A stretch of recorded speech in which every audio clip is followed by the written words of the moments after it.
Yeah.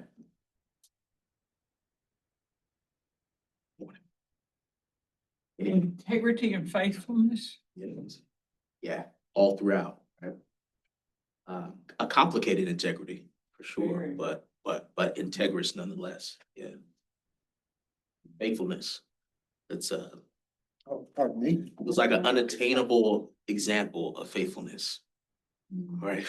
Mhm. But I guess it is attainable because this is a human being that we're seeing experiencing it. So it's interesting, right? Like, The time. yeah, for the time, right? Anything else? Accomplishment, Accomplishment. catastrophe, Yeah. and not much hope for recovery. Yeah. And I think it's good, right? I think it's good because I know you've read Job. I had to remind myself, stay in the narrative, right? Like act as if I don't know the end of the story. And in so many ways I don't, right? It's not one that I read often. And I think a lot of times in the church, it's not one that we read often, right? And we boil it down to the summary of the story. But yeah, we start off with Job and his accomplishments, right? Initially, right? And there's a few paradigms, which I think is such a good apologetic for life. I think particularly life in the West. He's wealthy. Right? I think that's a good example for us, particularly in the West, that we reside in an abundance of wealth. Even in our lack, we so many times are more wealthy in our lack than many parts of the world. And so we can't know exactly what wealth is relative to Job's experience, but it describes it very clearly. Like, what does wealth look like in the context of Job?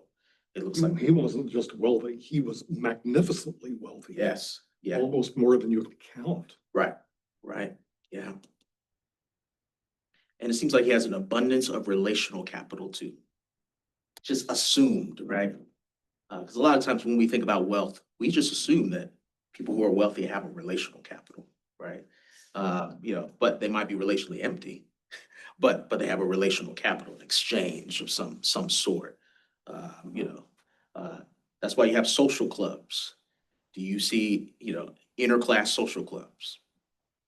It's very rare. Do you see an interclass social club? Do you see the wealthy associating with the non-wealthy in a social club? No. Right? Golf. Right, yeah. Maybe some sports. So even this notion of like, we could assume that because Job is wealthy, Job might have a certain respectability around him because of that. And then what else do we see? This relational capacity that Job has, familial relational capacity. Job has some kids, right? Like not just a few kids, but how many kids?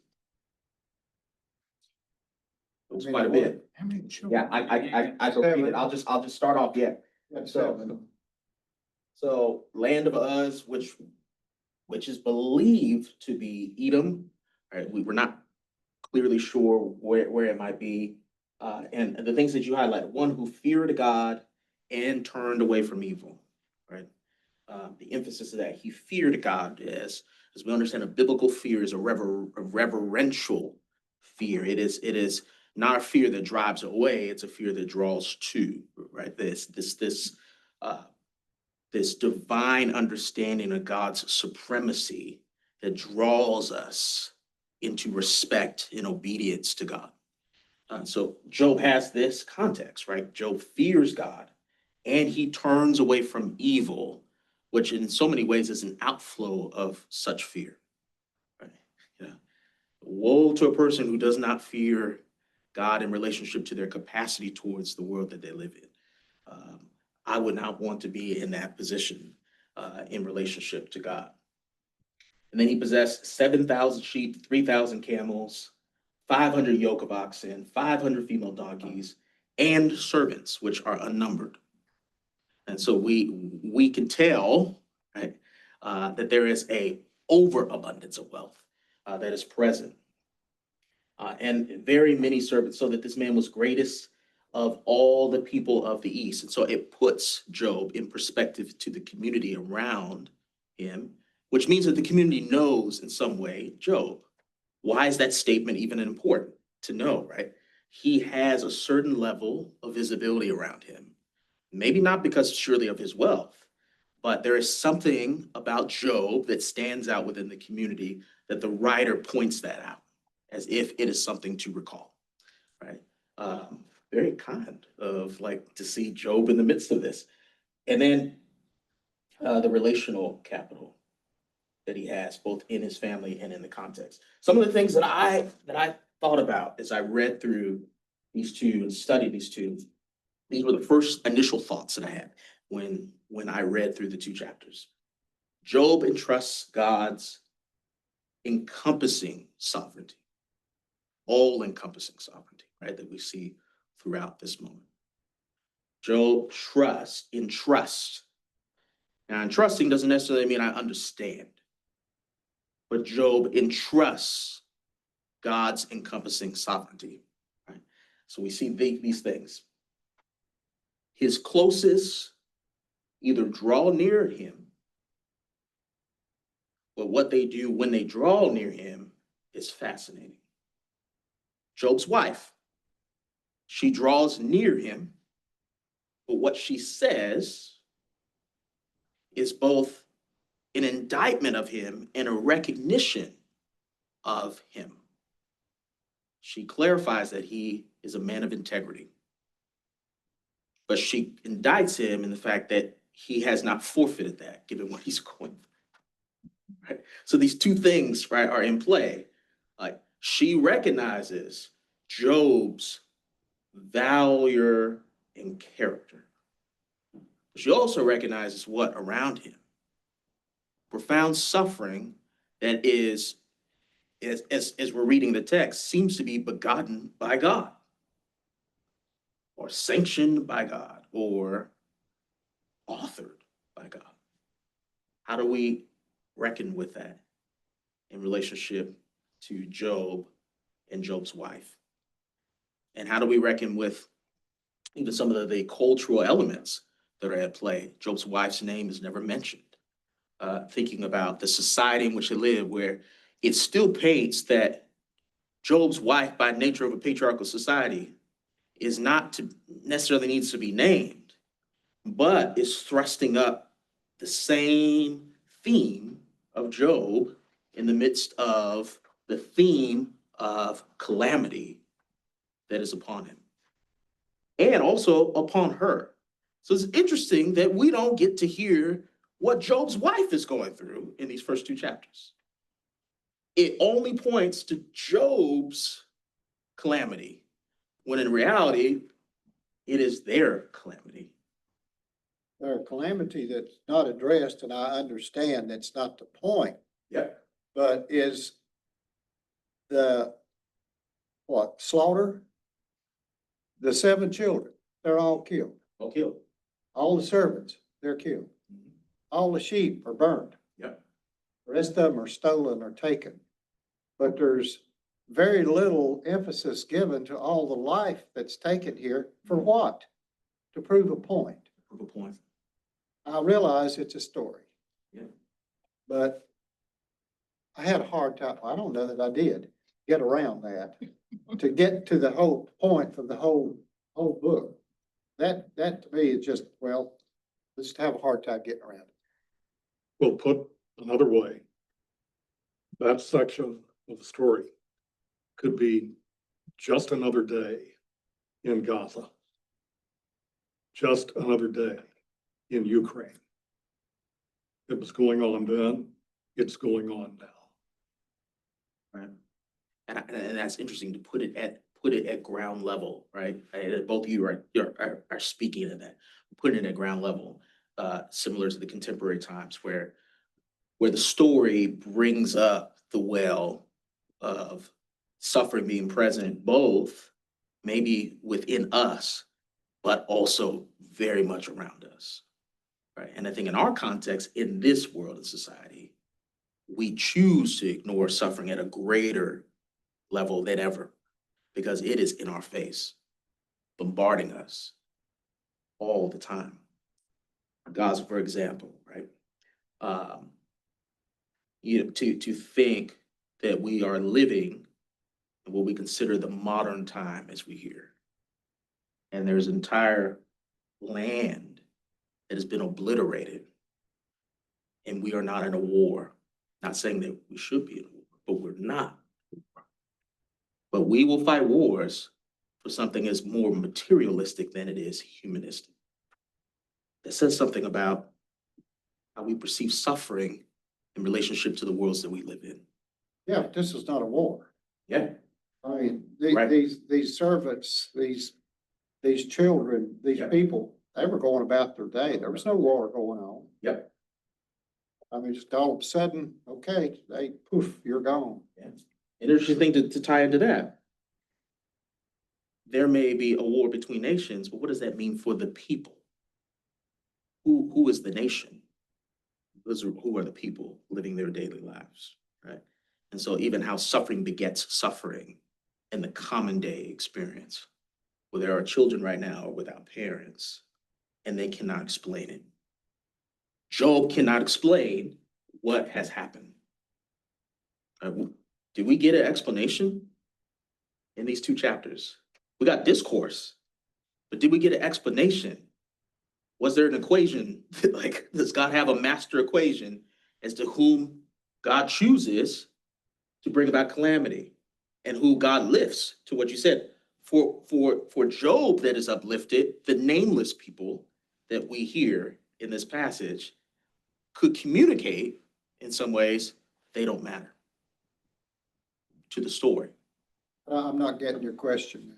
I'm saying that the nameless people within the chapter can communicate to some that are reading that those nameless people, the servants, the animals, are not relevant in some ways to the chapter Right. itself. And you point out that that's not true, right? That there is this larger breadth of calamity that is happening that we're seeing all around, that Job lost his children, but those servants may have lost their family. They lost the ultimate. And They all those lost their things, right? lives. Yeah. So it's interesting to think about that. I appreciate you bringing that up. We have this dialogue too of an exchange between what our guide says is the Satan and God. If you recall that, you looked that up. What's the exchange that's happening in the midst of this chapter? Two That macho guys trying to one up each other. yeah, that's what it feels like, right? It's like I'll exchange this for this. It's almost like an NFL trade, right? Like it's like, but let's go to this and think about it. The structure here, I think, was helpful in the guide. If you do have the guide, the structure being outlined. There's 5 scenes that are happening in the midst of this, and I thought this was helpful. We have in the first chapter, and this is on page 9. In the first chapter, we get the intro to who Job is. We get an intro to both his abundance of material, which is not an indictment, it's just a statement, right? His wisdom and his blamelessness.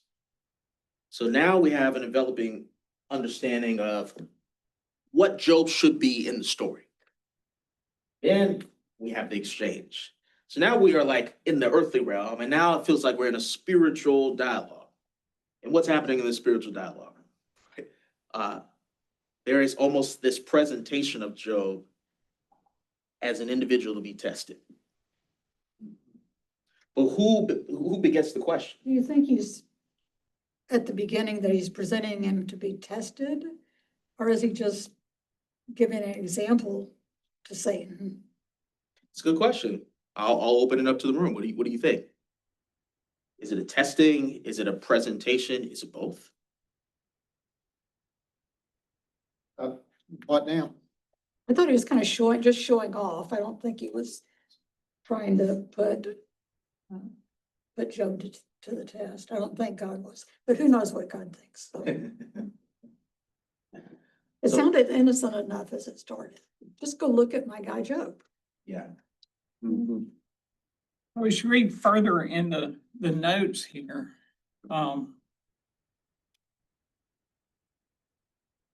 the Satan kind of put a question in God's mind, or that's one of the interpretations. And in that sense, it was a test to see if that is the interpretation track you take. It was kind of a test to see, well, am I really right? Or not? And to put Job to the test to find out if God was right. Somehow I find that track a little difficult, but that was one that was mentioned. Yeah, because when you go into 8 through 10, this is the exchange. Verse 8, and the Lord said to Satan, "Have you considered my servant Job?" It's a proposition. Like, what is the consideration for? Right? That is not named. But why bring forth this consideration? It's almost like as if they have already been in conversation, and we get a snippet of what that dialogue is, right? Because why does God start off with, "Have you considered my servant Job?" Yeah, it's almost like Satan's a thorn in God's side. And this is the way that God's going to put him down. God's so sure that Job is going to pass the test that then maybe Satan will shut up and go away and quit bugging him. But on the other side of it too, something that occurred to me with Job's wealth here, how did he get all that wealth? And maybe he did some things in the past that were not so great, and he's making amends now by being so humble and godly. And maybe this is retribution for those times that he stepped on people getting to his lofty status with all of his possessions. It doesn't say that. I'm just, Yeah. I guess that speaks to my suspicious nature. I think that's fine. And as I mentioned before, I think bring your full selves in how you think and process into this moment, right? Because we're learning from each other collectively, this story. I want to lift up the fact that, like, we see the Lord bringing forth Job as consideration and recognizing the things that are true again, that Job is blameless, he's upright, he fears God, and he turns away from evil. And verse 8 literally says, "And the Lord said to Satan, have you considered my servant Job, that there is none like him on the earth, a blameless and upright man who fears God and turns away from evil." Coming right back to verse 1 of this chapter, right? Locking in again, this is consistent of who this man is. Then Satan has some knowledge of, or at least perceived knowledge, that in some way God is guarding Job. God has somewhat a hedge, he proposes. Satan says, well, you have a hedge around him. So essentially, why are you putting this man before me when you know good and well he's protected? And this exchange happens, and then verse 11, but stretch out your hand and touch all that he has, and he will curse you to your face. It's almost like a indictment on God. Like, and think about this: take all he has. So, what is Satan's economy in relationship to this trial? I think a little bit to what you're saying, maybe in the prior sense that we're not sure of, but Satan proposes that materialism leads to faithfulness. All the things around us, both relationally, physically, financially, whatever you may be, take those things away and Job will curse you, God. So there's a presupposition that when loss comes, faithfulness goes with it. Because Satan says, look, stretch out your hand, touch all that he has, and he will curse you to your face. He will reject you if you take everything. It's a question also I think we can ask ourselves. If we lost everything, what would we be like in relationship to God? I think it's human nature. Yep. I mean, if somebody smiles at me and is good to me and says hello and thank you and good morning, I'm going to have a much better disposition toward that person than someone that frowns at me. And if I say good morning, they just, and go on. I mean, that's a very simple version of it, but yeah, and I like people that give me stuff. Don't like people that take stuff from me. I don't either. And I think the notion of a question I will throw out there, a thought is, what is ours to own and what is ours to steward? What is ours to use and what is ours to give? I think it's a question that we can ask ourselves, particularly, I think in the polarizing environment that we're in, where there's questions on like, why should I give? Or why should they take? And who are the they? And who are the we? And what belongs to us and what doesn't belong to us? You know, the kind of the question I think about coming back to the creation story. Does God ever say we own the world? Never once does he ever say we own the world. Can we ask ourselves, do we operate as if we do? Absolutely. Right? And so I think even begets this question of like, is this Job's to own? Even Job's own children? It's a hard question, right, to ask ourselves. Something that has been birthed from us or is a product of us. Does that even belong to us? We're just here for a short time. Yeah. So we are basically just stewards of whatever it is that we have. Yeah. Whether we're very well off, like Job, whether we're poor, we're still stewards of what we have. We're stewards of the earth. Yeah. It's all on loan from God. Yeah. So there's this human capacity, right? This human question that is brought into play because if the Satan is proposing that taking away things in all things will lead to lack of faithfulness, there is a suggestion that the human notion of ownership and gain is on the table in allegiance and faithfulness to God. That God could be entangled with what we have in our minds. Because if that was not a consideration, Satan would not have proposed that. So there's this notion about the human experience, right? That even in our blamelessness and our righteousness, in relationship to our walk with God, we can also be entangled in the things or persons or world around us that when we are pressed against the wall, that question could arise. And Satan himself could propose this question because of some possible understanding of the human nature. I think you could say that Satan is trying to develop and sell Yeah. to the bystanders and to us a false construct Yeah. of what's valuable and what's not, what's ours and what's not, and who God is and who God is not. Yeah, that's good. That's good. So let's step into the calamity. Let's hear it. Right. The saga of the calamity. Verse 13, now there was a day when his sons and daughters were eating and drinking. So there's a time of celebration that's happening, right? Maybe even a normalcy of life in the life of Job and his children. Now there was a day when his sons and daughters were eating and drinking wine in their oldest brother's house. And there came a messenger. It is a torrent now, right? It's a torrent of calamity. Messenger says to Job, the oxen were plowing and the donkeys feeding beside them, and the Sabaeans fell upon them, took them, struck down the servants with the edge of the sword, and I alone have escaped to tell you. The first level of calamity. See the parallel too. We start off chapter 1 with the material.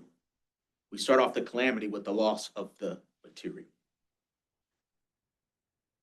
Job, I don't know what Job is doing in this moment, but it's gone from a moment of either normalcy and celebration to a moment of soberness. Right? Maybe not the layer of grief that we're going to keep enveloping, but there is an experience of loss. Example, I remember a few years ago, I walked outside from my house in Southern California, I have my car remote in my hand and I'm clicking to unlock my car. And I don't see my car. It's not on the street. And maybe in my fogginess, I think, "Oh, I parked further down." Maybe it was one of those unusual nights that I parked further down. And as I walk and I'm clicking, I'm hearing no noise and I'm seeing no car. And it clicks in my mind, someone stole my car. Does that happen to anybody? If I had their car stolen My before? next door neighbor. It's a interesting feeling. So I go back into my house and I was living with some housemates. And then the irony of it was I had just told my housemate who was having car trouble, maybe you can borrow my car. Like, just drop me off at work and you can borrow my car. I come outside and the car's gone. So I come back inside and say, never mind, I think my car was stolen. And there was a calmness about me because I was in a season of profound suffering. So even my car, relative to the interpersonal turmoil that I was experiencing, it was so lighthearted. Now, that was an inverted sense. Right now, we have it flipped over with Job right now. We're starting with the property. In my experience, the property was not the first calamity for me. So the brevity of my car being gone, though expensive and costly and messy, and the insurance process and all those things later on, the internal calamity and the interpersonal calamity that I was experiencing was far greater. So now we're in a property calamity, right? A wealth calamity. And then the rolling in, while he was yet speaking, another came and said, the fire of God fell from heaven and burned up the sheep and the servants. Again, another calamity. We keep moving down. And while he's yet speaking, the story keeps painting. Another servant comes in and says, the Chaldeans formed 3 groups and made a raid on camels and took them and struck down the servants with the edge of the sword. And I am the only one that escaped the take. Yet again, while he is speaking, could you imagine this? Another servant comes in, another says, your sons and daughters were eating and drinking wine in their older brother's home. I'm reading from the English Standard Version, so you might get a little bit of softening on that. And behold, a great wind came across the wilderness and struck the 4 corners of the house, and it fell upon the young people, and they are all dead. 7 children crushed to death. Think about that for a moment. Kind of reminiscent of even you mentioned Gaza. I was looking at an image the other day, last night, of these completely collapsed buildings. And there are remnants of children in this collapse. Think about that for a moment. Oxen, yes, I'm upset. Sheep, I'm upset. My wealth is brought into question. I've seen some irate people when you bring their wealth into question. My children. All of my children. Calamity.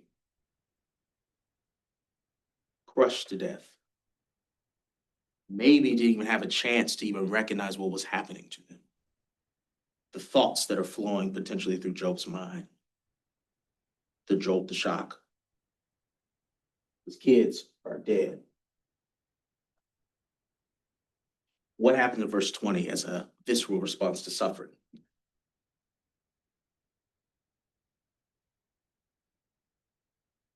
He arose, tore his robe, shaved his head, and fell to the ground and worshipped.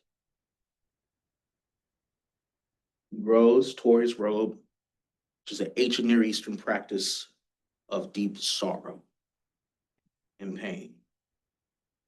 He tore his outer robe, fell down, shaved his head, rather, which is also an act of grief and sorrow, and then fell down upon the ground. And what? Worshipped.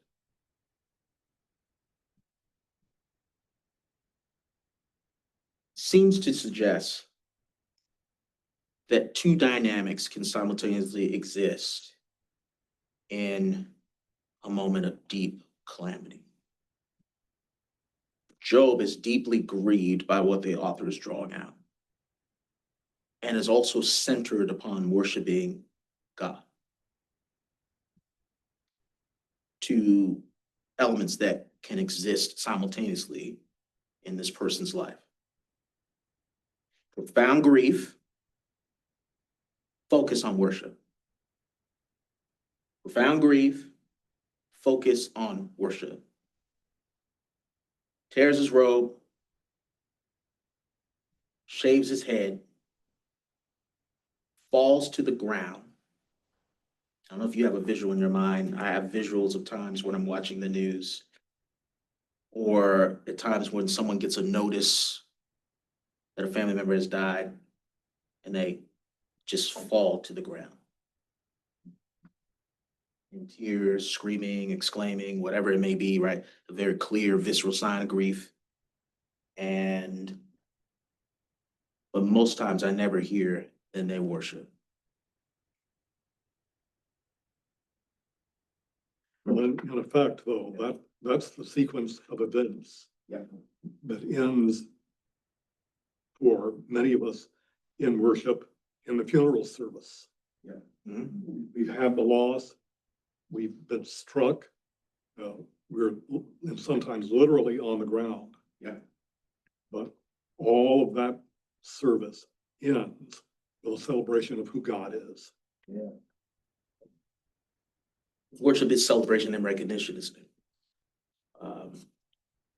And it's a good point to highlight. But not only does Job do that, it's another thing out of his suffering. He worships and then he also proclaims. Verse 21 he proclaims this: naked I came from my mother's womb, naked shall I return. The Lord gave, and the Lord has taken away.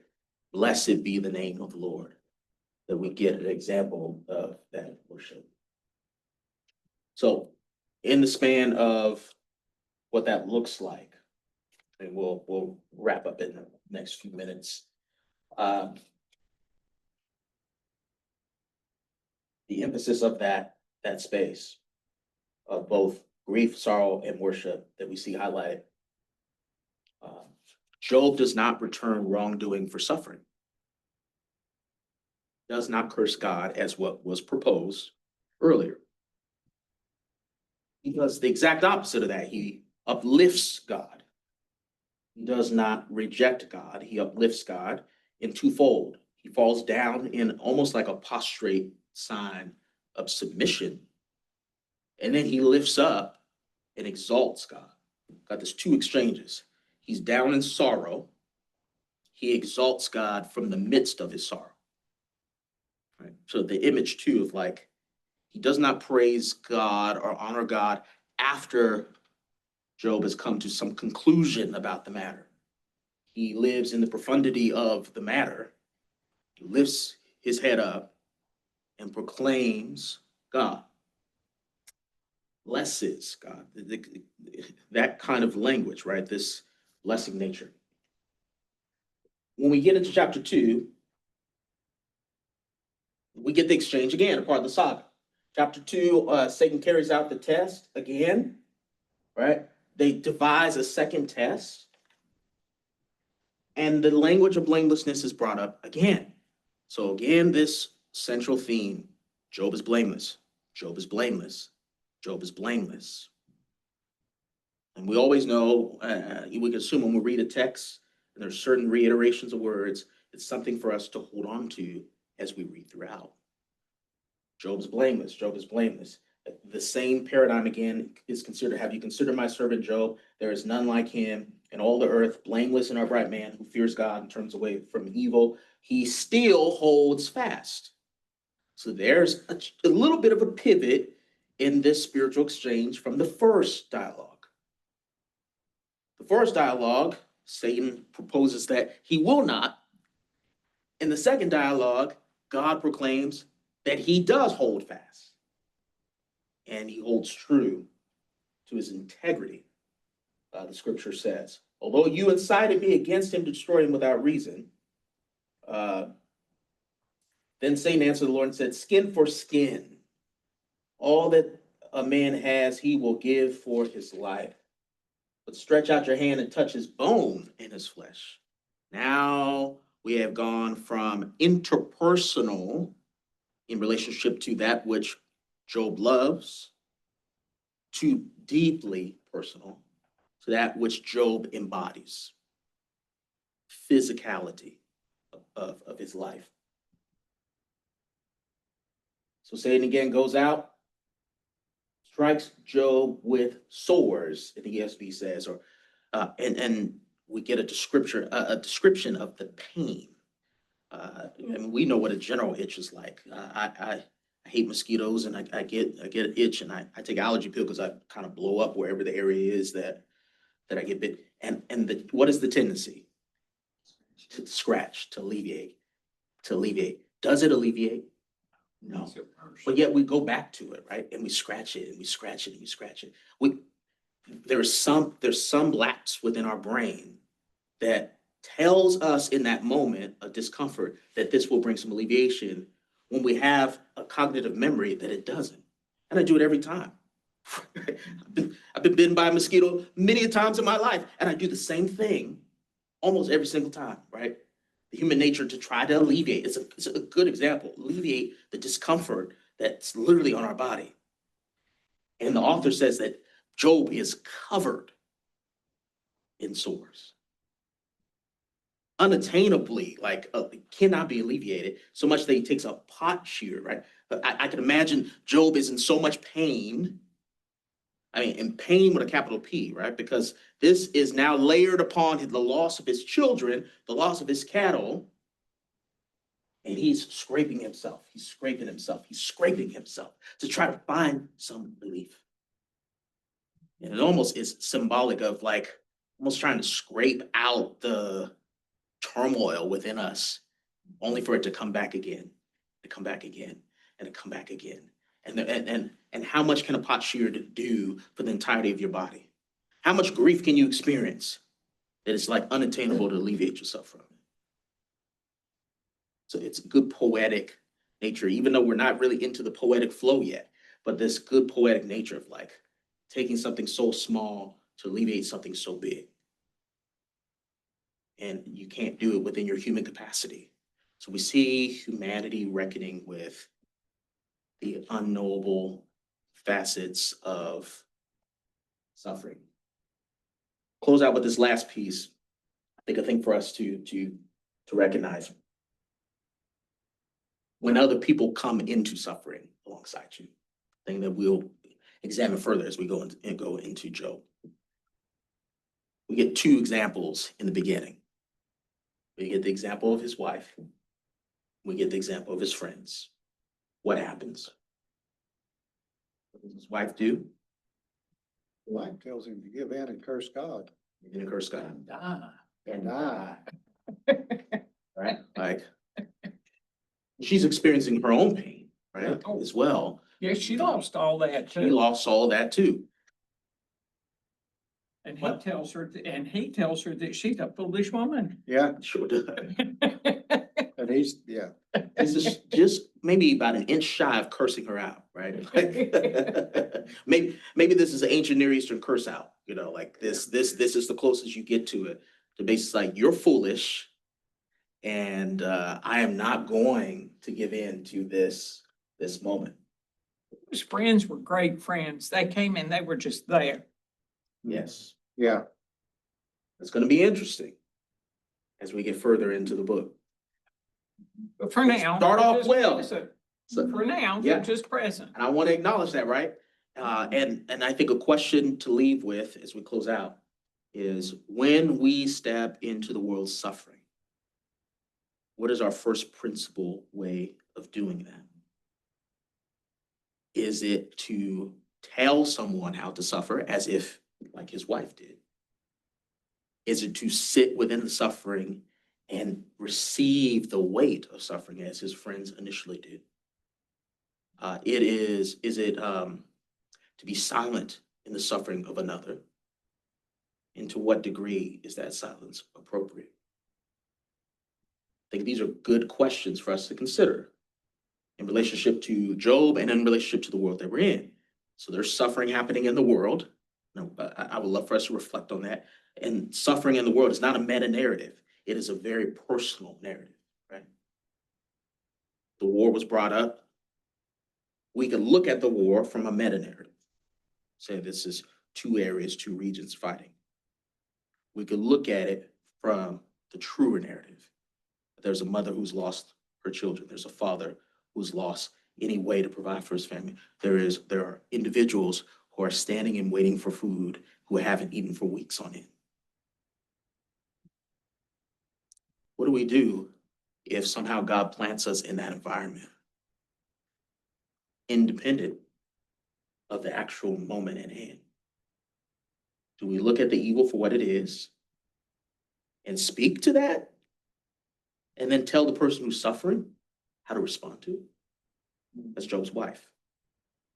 She's also suffering, but she tells another sufferer how to respond to it. Or do we do like his friends? I'm not uplifting or I'm not glorifying or either one of them, but these are the questions I would like for you to examine this week as we keep going further. How do we do that in the midst of suffering? Do we uphold? Do we rebuke? Do we speak into? Do we be silent? Let's come back to that next week. All right, let's do that. Thank you all. So next week we will continue to move forward. And please bring your questions as you come. As you can tell, I like to engage. If you don't want to engage for the day, there is no feeling of hurt or anything like that. You know, I'm still here to teach and to do those things, but I love learning and exchanging, and it helps me to highlight where we might want to move forward, even beyond what I might have considered myself. So thanks all. If I see you in service, I will see you in service. Thank you, Zoom. We will be Zooming with you next week Okay. Yes, we'll be up there, on the mountain. 2-dimensional.